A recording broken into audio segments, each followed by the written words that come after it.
All right. Good evening, everybody. Welcome back to Acing AP Exams Live. We're here 8 o'clock Eastern Time. I'm going to tag everybody who wanted the link.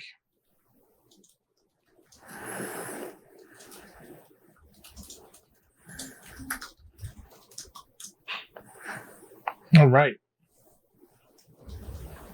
Well, happy November.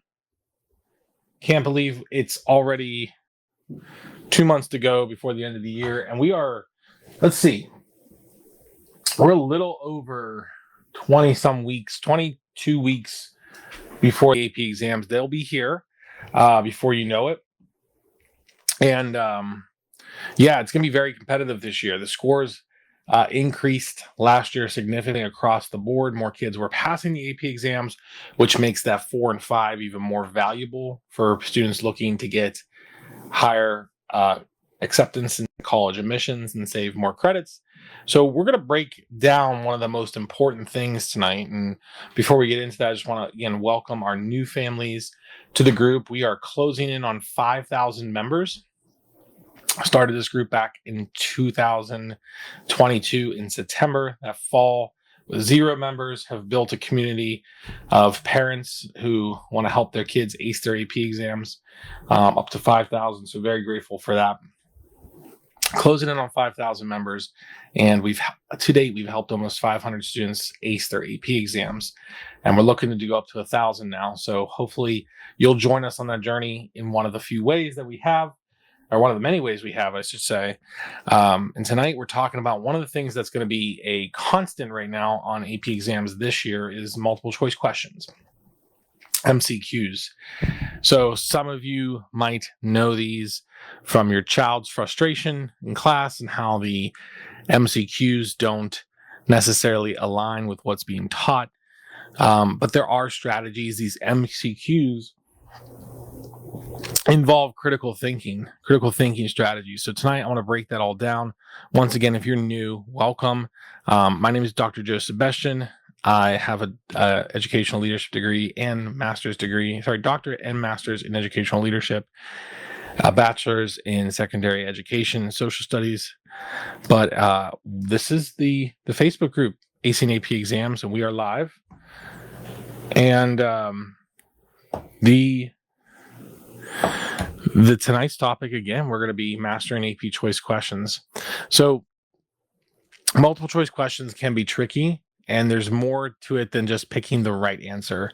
They're sometimes designed to test how well you can identify the best answer among several plausible ones. And so by the end of this session, we're going to walk through some practical strategies that will make tackling these questions a whole lot easier. So if you're ready, I'm ready. Let us know in the comments which AP course you're here for, and we'll get started. So strategy number 1 is a very important one. And if you're joining us on Zoom, I'm breaking this all down over here. If you're watching us live, just let us know what class you're here for specifically. But how many here are here for like their child is one of the classes or not? MCQs are tough. MCQs are tough. Let us know in the comments. You got AP World. AP History is an extremely hard one because none of the answers are directly answered. Like the AP exam doesn't actually test content, right? It tests critical thinking skills. So strategy number 1, and I'll have a guide on this too, we'll release afterwards. But the first strategy is process of elimination. That's probably the easiest one to kind of understand, but it's one of the most powerful tools you have. Even if you're not 100% sure of the correct answer, eliminating the wrong answers can increase your chances of selecting the right answer and help you stay confident. So when we read the question, we need to look at each of the answer choices and start by eliminating any options that we seem obviously incorrect. For example, in AP English, if 2 options don't fit the tone of the passage, you can usually choose to cross them out. This makes your job much easier because you're now choosing from 2 or 3 options instead of 4.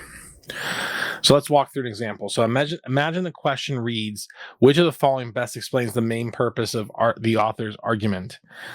And you have these answer choices: A, to entertain the reader; B, to persuade the reader; C, to confuse the reader; or D, to inform the reader. So we want to start by eliminating those options that don't align with the passage tone and the intent. If the author is clearly presenting a persuasive argument, you can immediately eliminate to entertain and to confuse. So now you're down to just two options, and you've made the question that much simpler. The beauty of this strategy is that it takes away some of the material load and allows you to focus on just a couple of strong possibilities. And then this will increase your chances of getting the correct answer without overthinking or second guessing. So that's process of elimination. The second is managing your time effectively. So moving on to our second strategy, which is time management, this multiple choice section on most AP exams is extremely limited. It usually boils down to one question per answer, and most of those answers involve you reading a passage or analyzing a source. So it's crucial to keep your eyes on the clock so you don't run out of time, but it's very methodical, but it helps keep moving. So here's how we approach it. We start by setting a pace that allows you to go through every question at least once before time runs out. So if you have 60 questions in 60 minutes, aim to spend less than a minute per question, or a minute per question. Gives you a general sense of pacing, but don't get hung up on one or two questions. Mark it, come back to it. Now that the exam is moving digital, there are tools that you can mark the questions to review. So go through it, come back and answer those. I did that strategy time and time again. It's helpful. Get through the test first, come back to the ones that are the trickiest ones. If the question stumps you, move on. You can always come back. And so don't be afraid to skip tricky questions temporarily. It's important to maximize the amount of questions you answer confidently, because that's going to give you your best chance at success. And so save those last 5 minutes for flag questions or revisiting ones that you weren't sure about. And this can be incredibly invaluable because it allows our children, our students, our AP scholars to get through the test and answer the maximum amount of multiple choice questions.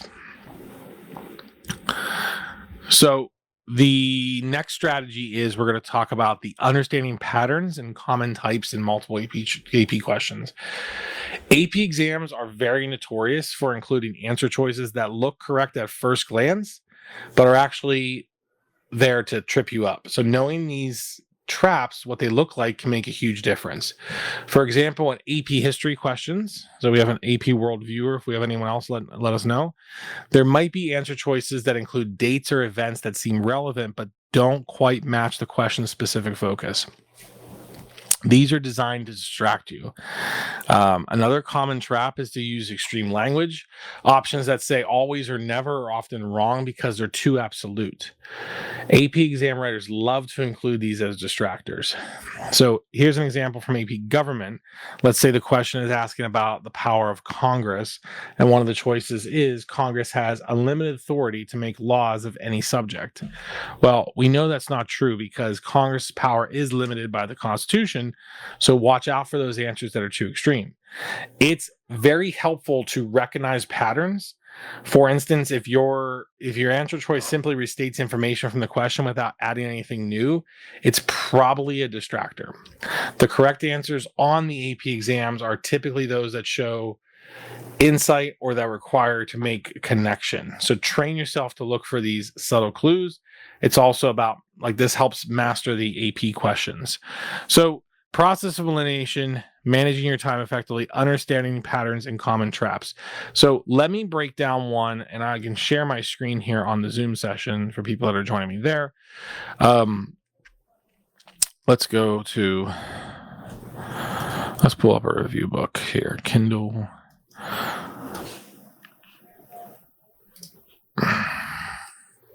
So when we look at multiple choice questions, they are tricky. I'm going to pull up a US one. Hold on.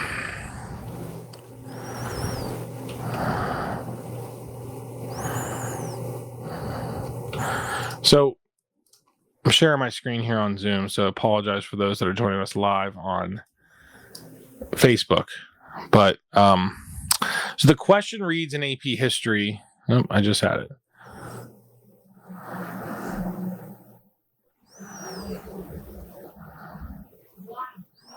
What happened here?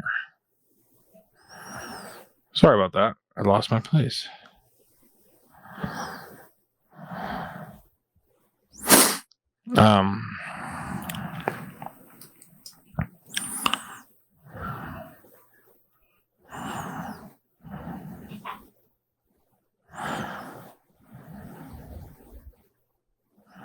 Okay, so this question comes from APS History from Unit 3. A major weakness of the Articles of Confederation was that they, A, created a too powerful chief executive, B, did not include a mechanism for their own amendments, C, made it too difficult for the government to raise money through taxes and duties, or D, denied the federal government the power to mediate disputes between the states. So a major weakness, right? The main part of the Articles of Confederation was that they weren't allowed to, the federal government allowed to tax at all.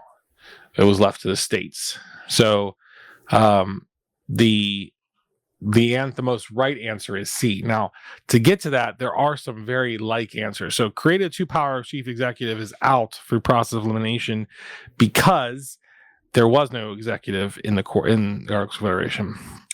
Did not include a mechanism for their own amendment. That is partially true, but it's actually partially false because they did add clauses to there. Denied the federal government the power to mediate between states. There were some interstate issues, but the main thing was the taxation. The government didn't have any power. When you move on to question 11, the most notable achievement of the United States under the Articles of Confederation was the creation of a strong executive. So answers are the creation of a strong executive office to lead the national government, the empowerment of Congress to regulate commerce, the empowerment of Congress to collect taxes, the provision for land sales in the Northwest that would benefit the entire nation. So all three of these things look very, very common, and one does not. But it's the one that does not that's actually the answer.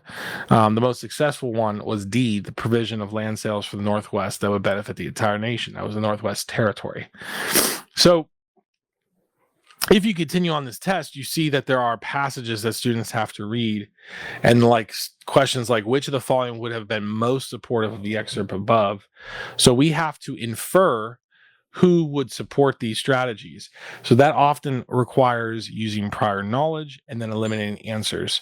For the Massachusetts Government Act, there's only one person on here from Massachusetts, and that would be Samuel Adams. So process of elimination, critical thinking strategies. The content is important, but we have to apply that content through our critical thinking. So when we break this down, we first eliminate the two answers that aren't correct, and we have to think through the problem by asking ourselves questions. That's usually the strategy we teach our students, and it becomes effective because the more reps you do it, the better you get. But these multiple choice questions are hard to come by. If you're just relying on free resources, it's probably not going to be the best. Strongly recommend that you get a test prep book to help you.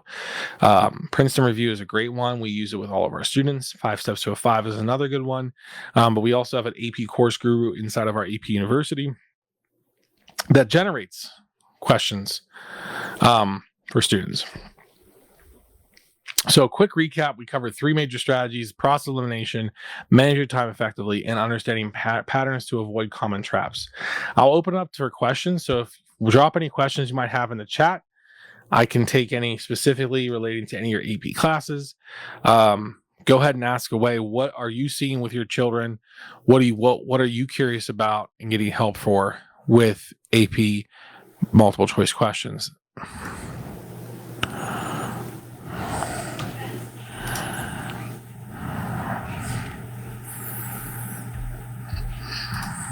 So if there are no questions, I'm going to end it there. Thank you again for joining today's live stream. I hope you're feeling more confident about tackling the multiple choice questions. Remember, it's about strategy and practice. You don't have to be perfect, but having a clear approach will help you perform your best. So if you're interested in personalized AP help, just book a free call with us, type call below, and I'll send you my direct link, and we can talk about getting you support for your AP exam. Thank you so much, and we'll see you next time.